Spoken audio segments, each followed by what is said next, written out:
About pricing right and the pricing strategies that kill listings. Overpricing, condition, making sure clients don't have their property in the right condition, and then understanding our competition. Those are the things. Pricing strategy is not just a number. It's what makes stale listings trace back to one of these three things. And so what I'm going to help you to understand is what do we need to say without a bunch of drama and say you're way overpriced, like you can't, or I'm not going to list this, right? We don't want to lose the business, but we want to go through some understanding as to how to have this conversation. So pricing, if we don't have the right pricing, what happens? Either house doesn't sell. It just sits, right? I don't get showings. And I recently experienced this on my Bald Peak listing. They had it previously listed by another agent. It was at 1.249 million when it started, right? They weren't getting showings with that agent, of course. And that agent just said, well, do you want to lower the price? And they said, no, we don't want to lower the price. This is what we want to sell it for. And so for 6 months, apparently, or 3 to 6 months, it just went back and forth. He gave no rhyme or reason as to why they needed to lower the price, right? And so what's important is we have to be educators. We have to be educators of our consumers, help them to understand where they sit in all of this. If we don't get showings, there's no way to get offers, right? And if we don't get offers, there's no way to close on the property, okay? So showings are the market telling us you're priced pretty good, right? You're priced competitively because people are saying, I have choices out there and I'm choosing to go to your property. So we have to recognize early on in the listing, usually within the first 7 to 14 days, are we getting the right amount of showings? Are we getting a normal amount of showings in this market? And that's why you show up to these meetings, is because then we can tell each other, wow, feels like showings are down right now. Or, oh my gosh, I had an open house and we had 10 people come through, right? And those shared experiences by us as agents help us to understand what is the market doing in general with normal pricing on normal listings. So that if other agents in the room are saying, yeah, I'm getting about probably 2 to 5 showings a week and I'm getting 0 on my listing, then I am priced too high. And I've got to educate, and I'm going to share with you some of the things to say with your client. I could even take you through a scenario and even using AI in order to educate my clients on what we're doing. All right, so number one, the first error is overpricing. We want to have lots of views, and what happens is sometimes we have a low number of showings. And what does the client say? We'll wait for the right buyer. Yeah, we're fine, right? We'll wait for the right buyer. Well, the right buyer will never come along unless they enter your home and take a look at it and are excited about that. And so you have to, number one, is provide them feedback on the showings that you do get, if you get any, okay? And number two is you've got to help them to understand that hesitating actually will cost them more later, okay? Hesitating and making price reductions will cost them more in the long run, okay? You don't end up on the clearance rack. That's right. You're not the haunted truck. So 50% off. error number one, overpricing. What do we say? The market doesn't punish wrong. It punishes wrong too long. Okay. We can all put out a property on the market, or I'm sorry, a home on the market for the wrong price. It's going to happen, right? That's where we listen to the market and we get feedback. It punishes wrong for too long, okay? So if you're wrong in your pricing for a longer period of time, 30 days, 60 days, then you're going to sit, and in the consumer's mind, once they are actually interested in seeing your house, they're going to be like, why has this property been on the market for so long, right? Don't we do that as buyer's agents? When our client looks at 12 properties, they finally pick 1 or 2, right? And they say, we're really interested in making an offer on this price. What is one of the first things that we should do is go look and see, how long has this property been on the market? Is the seller's motivation high, or is it possibly very low because they've been on the market for a very short amount of time? Okay. If the property's been on the market for only 2 days, what do you think the seller is going to expect as far as an offer goes? If you're really excited about writing an offer, full price, right? Otherwise, they're going to say, I wanna wait you know for what? a Yeah. couple open If you're going to houses. offer $50,000 below, and we've only seen 2 people come through our house, maybe there's a few more buyers out there. And that's normal, right? That's a reasonable. If I'm selling my own house, I'm probably going to have the same reaction. So we know that as agents that, hey, sorry, it's been on the market for 2 days. The agent's telling me there's been 3 people through, and so far he has no offers in hand, but yours would be the first. My recommendation, and again, I'm still going to do a CMA and stuff like that, but my recommendation is probably we're going to have to come in at close to full price simply because that is going to be the seller's expectation, even if my CMA comes in low, because they have not tested the market long enough in order for them to say, oh, we do need to make a price reduction. Right now, 4 days on market, kids do it, take Yep. the offer, first time buyers, there's already an offer in hand, I have to, Yep. get them a little aggressive, and then I see the house and I'm like, okay, but that's what it took to win the house, to get them what they wanted in the middle of Sherwood, which doesn't happen a lot, so. Yeah. Then I do the ZMA and I'm like, Yeah.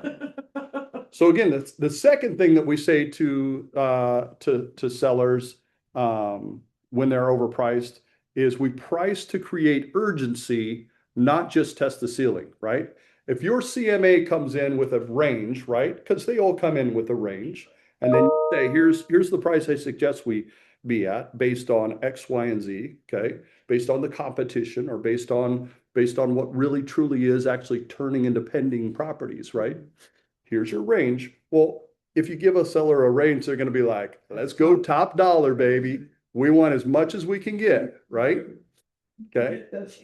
We price to create urgency, not test the ceiling. Okay. We want to create urgency because if I get 2 buyers that are interested in your property, what's going to happen? It's gonna drive up the price. Right? Offer here. Hey, yes, we have another offer on the table. And oh, by the way, we'll look at your offers on Monday, right?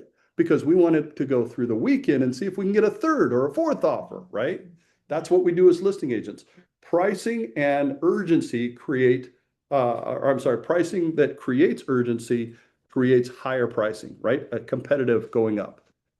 If traffic is light, we have to adjust fast, okay? So these are things that I'm going to talk with my seller about in the listing presentation, right? Not when we have no showings. That's too late, right? Because I haven't educated them up front for them to actually process the information. They are now, if I wait until then they have, you know what, but if I tell them up front, hey, it's okay if you want to list for a highest price. I don't recommend that because here's why the price should start at this point, right? Okay. It's so funny because I have this Bald Peak listing, right? And it was listed at 1.29 something with another agent. I came in with my CMA and I was like, I'm sorry, I just don't think you're ever going to get that price. I'm okay with listing the property, but we've got to come down at least some from there to start. And number 2 is my CMA comes in at more like 1.1 million. Okay. So if we test over here at this higher price, you've got to understand that I'm going to keep beating you over the head with 1.1 million. Okay. That's where I think we're going to start getting showings. So what does the consumer do? Well, we want to get as much as we can. Recently reduced or no? So yeah, so we started at 1.179 million. Okay. Just under 2 million. My education there was, okay, how do consumers look at properties? How do they look at properties? When they search for properties, do they go 1.5 to 1.79 million? No, Oh. they look at 1.5 to 1.2 million, right? Or some range in there in the middle, right? Somewhere of $100,000 range, they're probably going to pick and say, let's go see those 10 properties, those 6 properties, those 40 properties, right? Like if you're in the different. Yeah. Yeah. You won't even. We're not even in the search And parameters. when consumers are priced too high, one of the other techniques that I've helped my sellers do is say, okay, let's put on our buyer's hat. I know it's going to be really hard to, but let's go on tour. Okay. Let's go out and look at the other $1.2 million properties and see, do we really compete with this? Or are all the buyers going to go and look at that and go and look at that and go and look at that and never even take a look at ours, right? So that's my last resort, right? I don't really want to take sellers on a buyer tour of their own properties. That's a waste of my time. And it's not really realistic, or it's not really nice to the other listing agents that are out there, right? Mhm. I'm taking my sellers through your property. We're not even intending on buying it, but we're taking them through your property so that we price ours right. That's It's not, well thinking, and that's yeah, a really smart way to do it. If yeah. you can't get it any other way. And that's why I say it's a last resort, right? I should be able to show them enough photos, enough information that they should be able to make that decision without having to go on a tour. So I would say probably, how often do I need to take sellers on tour? Probably 1 out of 20 times. I need to beat them over the head with information. And if they still don't get it, okay, let's go on tour, right? Let's go see 3 properties that you're competing with. Okay, so we create price to create urgency, not test the ceiling. And if traffic is light, we've got to adjust fast. Error in ignoring the condition or the truth. Buyers price condition instantly, right? If I see 2 properties, one's in great condition at 1 million and one is in really poor condition or lesser condition, maybe dated at 1 million, I'm going to go see the nicer property, right? Definitely first, right? If it's dated, if it's rough, that brings also discount offers and fear.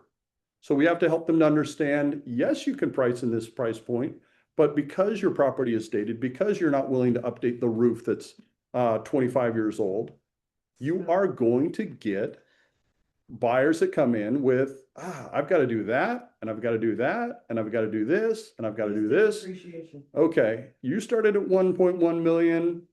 I'm thinking $100,000 less with all the leftover maintenance that you're handing off to me, right? So your condition must match the price. Okay, so that's another education point that I need to bring to my consumers. So again, what do I say? Option A is either we're going to fix and refresh to earn the price of the competing offers, or we're going to price it as is condition. We know we're dated. We don't have the money to replace the roof. So we're giving you a discounted price because of those things. Again, educate, talk realistically with your consumers, or otherwise they're going to be like, well, you didn't tell any of this at the beginning.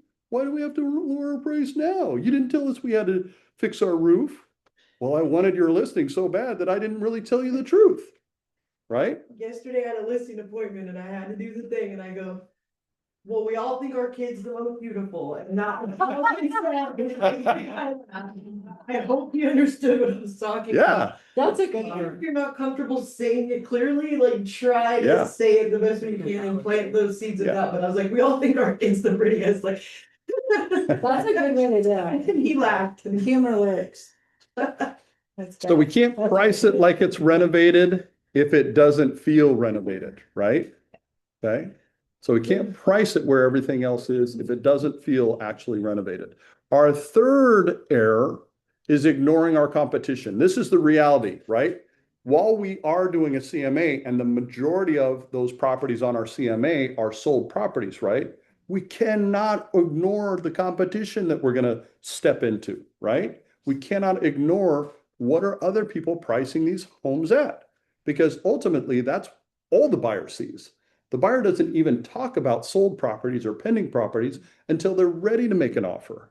That's when they say, now, based on what everything sold in the last 3 months, okay, now I understand the price point. Or, wow, how do they think they're going to get that out of me, right? I don't want to overpay in this neighborhood just because they think, whatever. So you compete with today's activities. Pending show what is winning offers, and recent solds, it's supposed to say solds there, confirms the price line, okay? That's what the CMA is telling us, right? That yes, it's valued here, and that's ultimately what the appraiser then comes in and does, right? The appraiser then says, yes, we're going to give you the money because we know right now if you failed in paying us back, we know that we can sell this for approximately this amount. That's really what the lender is trying to do, is they're trying to make sure that they don't buy a lemon. Okay? They want to make sure that if you're a lemon, they haven't bought a lemon with you. Yep. Yep. So what do we say about the competition? The best listing in your range sets the ceiling. The best listing. Okay? Yours might be the best listing, or it might not be the best listing. But the best listing out there at this price or at this condition, size, location, that best listing sets the ceiling. Okay?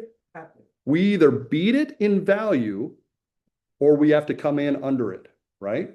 What was your question? Active? Yeah, of active, Okay. yes, of active listings. The best listing that's active is going to set the range or sets the ceiling, right? Everything else has to either beat it in value or has to come in under it. And buyers, I'm sorry, what do you mean by the best?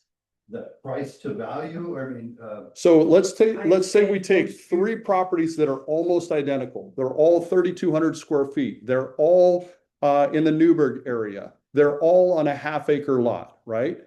The one that's in the best condition or in the best location, that's the one that sets the ceiling of our price point, right? I either have to be in a better neighborhood or better condition to beat their ceiling, or I have to realize, yeah, we're not in the best neighborhood, but we are same in size, we're same in condition, right? And so let's just undercut them a little bit, right? Let's get 10, 20, 30,000 below them, because the consumer will say, do I really want to pay that price for that top? Because being the biggest, best home doesn't always mean you're always going to get that in the future, right? Like Okay. in gas stations, you're like, that one's 10 cents cheaper. Yeah, Easy question. exactly. Yeah. You're gonna go left. Yep. I see two price points over there. I'm getting the same gasoline. I'm going to go with the cheaper option. Okay. Yep. That's a good one. Sorry, I'm That's a great analogy. I don't remember years. You're crushing the analogies. Buyers compare in minutes, literally in minutes, when they pull up their list or their agent sends them their list of, here's the 30 properties available in your price range, right? They're available in your price range because we've already got a pre-approval, right?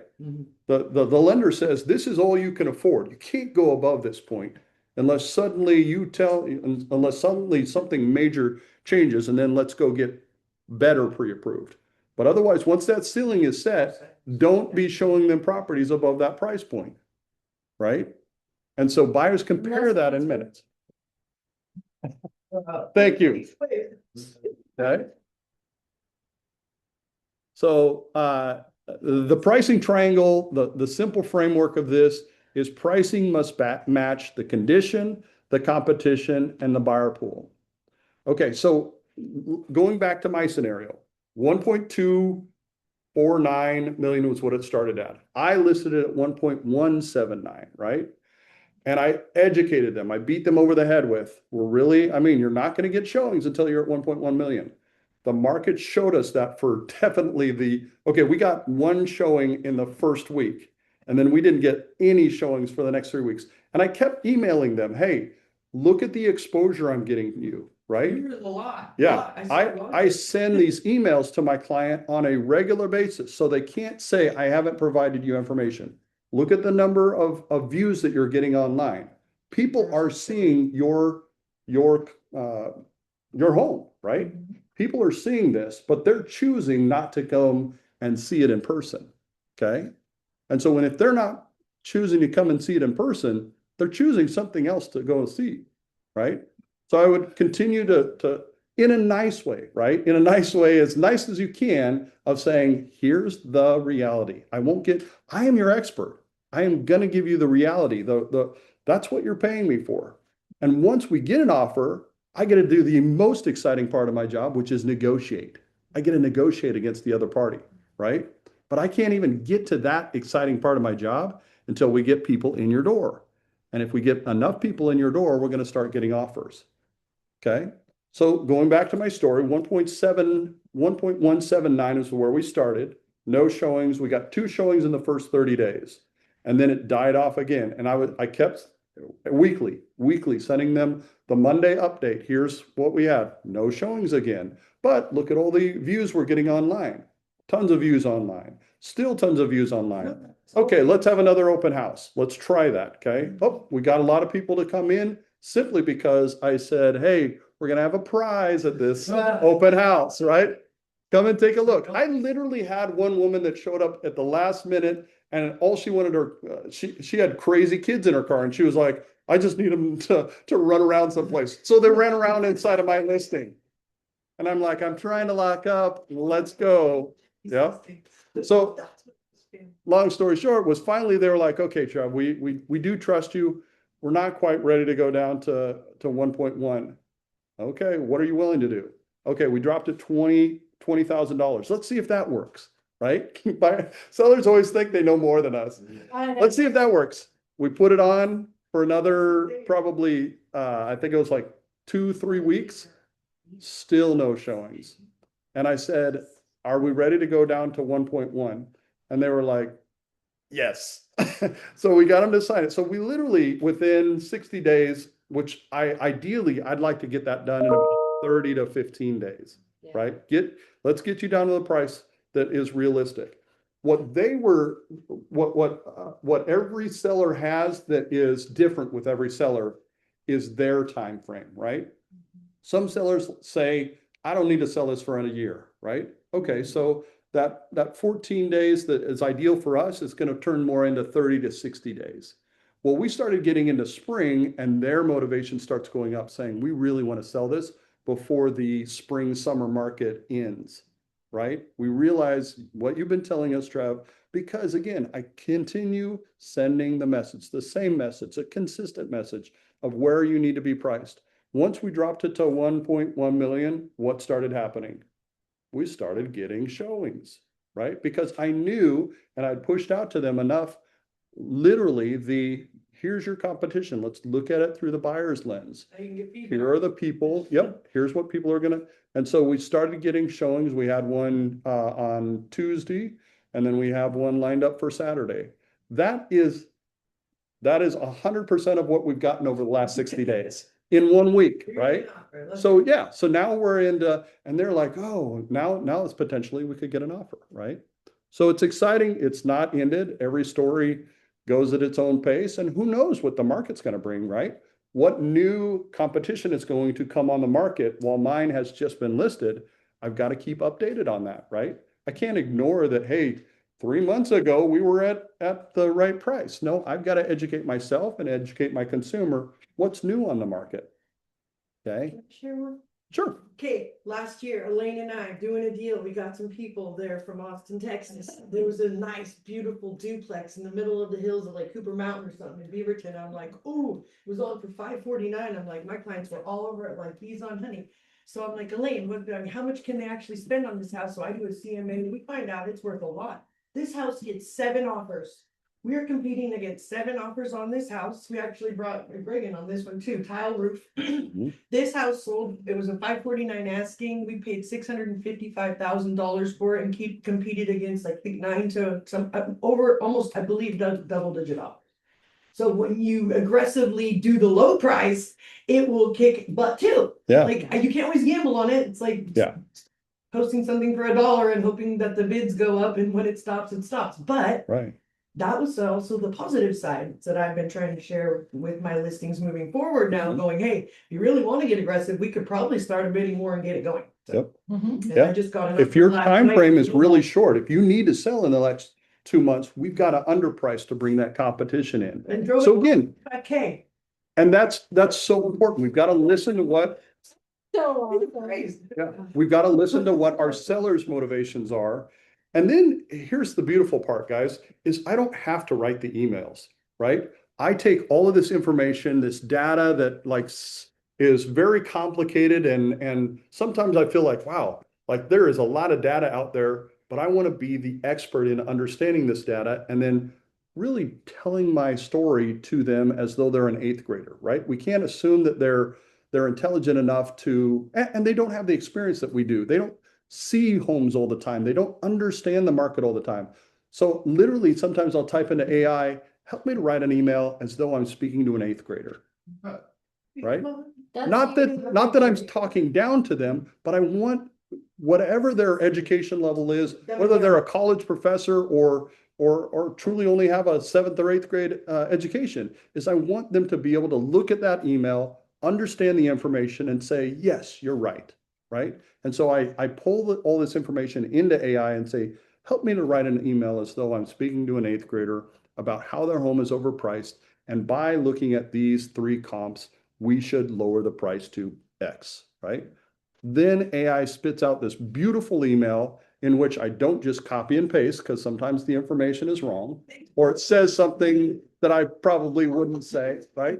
And then I take it and I'm able to edit it. And within probably 15 or 20 minutes, that's what I do with every single one of my listings on Monday mornings. Is I have a plan of attack that I need to update you as to what happened over the weekend and how we're either priced correctly or we're priced incorrectly. Well, that's all I've got for you today. Elaine and Greg are Yeah. teaching our class. I'm sorry we're starting late. We will start in 5 minutes. Yep. And so at 10:30, we'll go to, that'll stop us at 11:20. 11:20, correct. So thank you for you. your patience. Sorry we went long.